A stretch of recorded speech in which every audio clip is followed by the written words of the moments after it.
In the quiet corner of a struggling neighborhood on the edge of the city lived a boy named Marcus Reed. His world was small, simple, and often difficult. The tiny apartment he shared with his mother sat above a noisy repair shop. The walls were thin, the paint was peeling, and the electricity sometimes flickered when the old wiring struggled to keep up. Marcus's mother worked 2 jobs, cleaning offices during the day and helping at a diner late at night. She rarely complained, but Marcus could see the exhaustion in her eyes every time she came home. Still, she always smiled at him. "Marcus," she often said, "we may not have much, but we have something richer than money. We have heart." Marcus believed her. Every morning before school, he helped her carry laundry to the small laundromat down the street. After school, he worked part-time delivering groceries for a neighborhood store. Life wasn't easy, but Marcus carried himself with quiet dignity. He studied hard and dreamed of becoming an engineer someday. Across the city, far beyond the cracked sidewalks and crowded buses, stood a completely different world. Tall glass buildings sparkled in the sunlight. Luxury cars moved silently along clean streets. Mansions hid behind iron gates and perfectly trimmed hedges. One of those mansions belonged to Richard Calloway, one of the wealthiest men in the city. Richard owned several technology companies and was known for his sharp business mind. People admired him, feared him, and envied him. But many also believed he had a cold heart. His daughter, Isabella Calloway, lived in that enormous mansion. She had everything money could buy: designer clothes, private tutors, and expensive vacations. Yet sometimes she felt strangely lonely. Her life was scheduled and controlled. Every friend seemed to be chosen carefully by her father's social circle. One afternoon, Isabella's prestigious private school organized a community outreach program. The students were assigned to volunteer in different parts of the city. Isabella wasn't thrilled at first, but that program would change her life forever. The bus carrying the wealthy students arrived in Marcus's neighborhood. The difference between the worlds was impossible to ignore. Some students whispered, others looked uncomfortable. But Marcus simply stood outside the small community center where he volunteered, helping organize donated books for younger kids. When Isabella walked inside, the first thing she noticed was the laughter. Children were reading, drawing, and playing games despite the worn furniture and chipped walls. Marcus was helping a little boy sound out words from a storybook when he noticed Isabella standing, and he walked towards her. "Hey," he said with a friendly smile. "First time here?" She nodded. "Yeah, I think so." He handed her a small stack of books. "Then you're perfect for the reading corps." That afternoon, Isabella saw something she rarely witnessed in her wealthy world: kindness without expectation. Marcus wasn't trying to impress anyone. He simply cared. They talked while organizing books. Marcus told her about the kids in the neighborhood and how he hoped more of them would believe in themselves. Isabella listened carefully. She had never met someone like him before. Someone who had so little but still gave so much. When the bus came to pick up the students, Isabella hesitated before leaving. "Will you be here tomorrow?" she asked.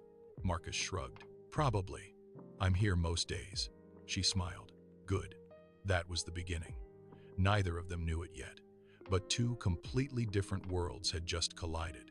Over the next few weeks, Isabella found herself volunteering at the community center more often than required.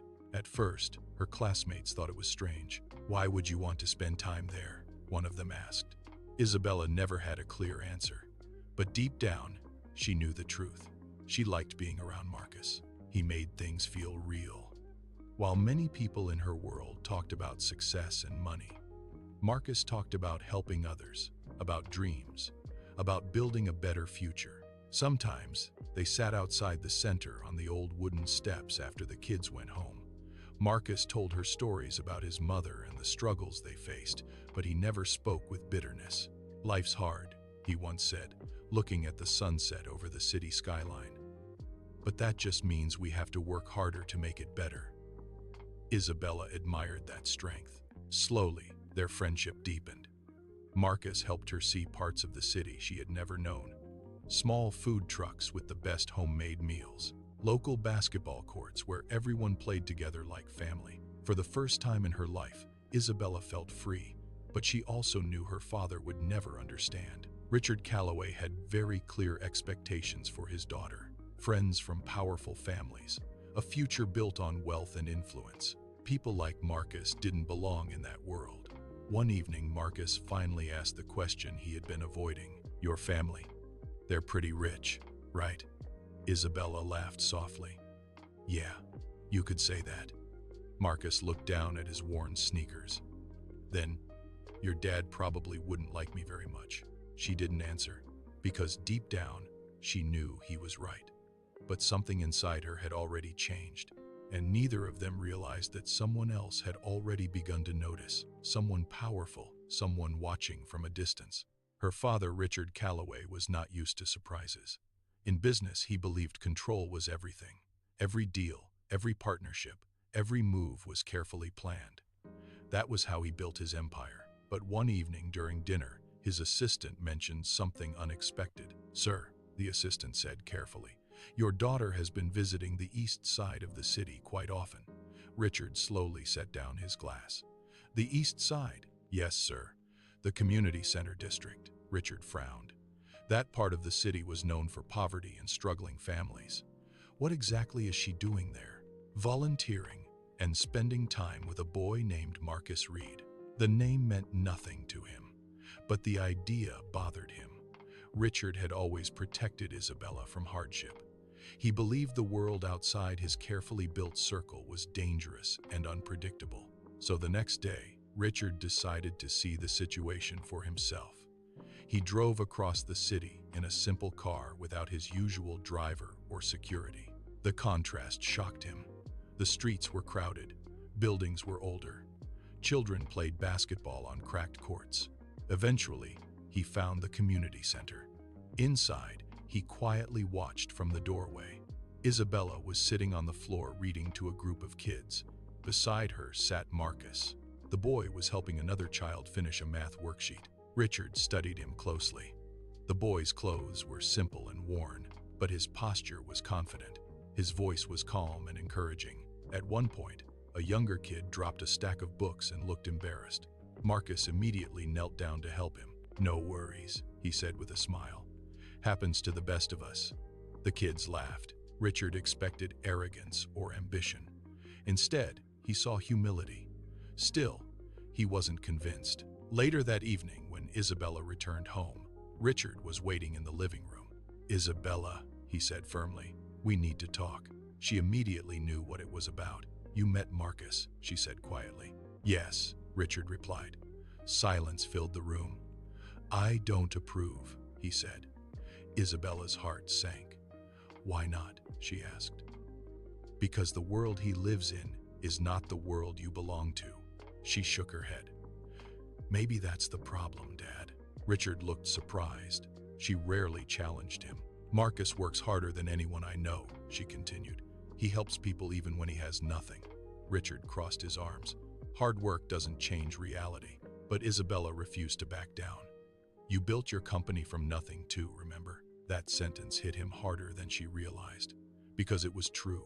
Richard had once been poor himself, but somewhere along the way, he had forgotten. A few days later, Marcus was surprised when a sleek black car stopped outside the community center. A well-dressed driver stepped out. Marcus Reed, the man asked.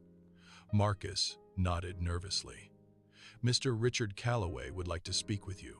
Marcus had never been inside a mansion before. The house felt larger than the entire block where he lived. When Richard finally entered the room, Marcus stood up respectfully. Sir, Richard studied him carefully. So you're the boy spending time with my daughter. Marcus swallowed, but stayed calm. Yes, sir. But if you're worried, I'm not trying to take advantage of anything. Richard raised an eyebrow. Oh, Marcus took a deep breath. I know we come from different worlds. I just care about her. That's all. There was no fear in his voice, only honesty. Richard remained silent for a long moment. Finally, he spoke. Do you know what surprises me most about you, Marcus? Marcus shook his head. You remind me of someone. Who, sir? Richard leaned back in his chair. Me. Marcus blinked in confusion. Richard smiled slightly. 35 years ago, I was a poor kid with big dreams too. Then he did something Marcus never expected. He stood up and extended his hand. I want to help you go to college. Marcus's eyes widened. But sir, I didn't come here for... I know, Richard interrupted. That's exactly why you deserve the opportunity. When Isabella heard the news later that evening, she couldn't believe it. Her father had not only accepted Marcus, he had chosen to support him. And in that moment, Richard realized something important. Wealth doesn't make someone valuable. Character does. Two worlds had collided. But instead of destroying each other, they built something better.